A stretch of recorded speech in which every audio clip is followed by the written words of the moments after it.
Hi guys, kain tayong ice cream. Kasama ko ba yan pala? Ayan.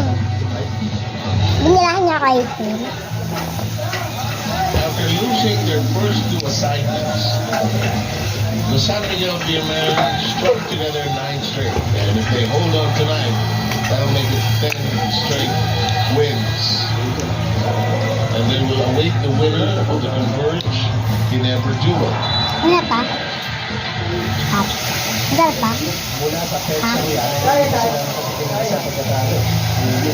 Kaya dati, kung napapailay, ngayon, purang liti. Pero to sustain that is one Napakahirap. Dalawang sunod, tatlong sunod, napakahirap. siya. Kasi nasa madalas mo sabihin sa akin, napakahirap ang panalo. Kahirap. Hindi yung butas ang panalo ng tatalo. Naghahandaan natin ulit. Wala ka mo to. Buto na lang ulit. Hindi ko naman sa akin ako. Ito mas labi ako na din.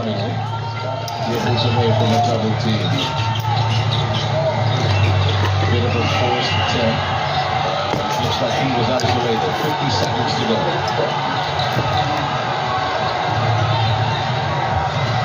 Volley. Fires against Fajardo. Big match mo. Will get a foul from Ito ang isang maapit. Sa akin. Aking pinakabit. Throws coming up for bowling. Third foul. Bago siya makita. Set pitch from the line to Mahal line. mo makita mo mukha mo. Ayun ba? He'll be down to 3. Hindi mo nakita ko. Matalampay niya. Mabigat yung mga panahon sa meters ng San Miguel. Now they're promoting in retrospect. San Miguel might get out of I this. really love ice cream. English ate ko. I don't think we're going to expect a press here afterwards. Probably they'll play the English ko yung ate. Having free throw shooting once again for Robert. Marunong ko siya magkagano.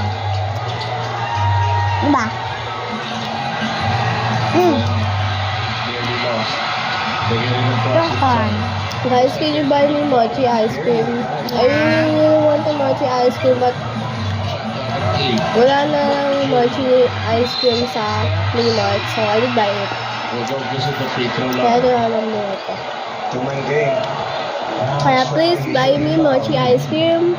I really want it for now. Needing to make these 2 free throws to increase their 3-point edge to a 2-possession lead. Mahir with the foul.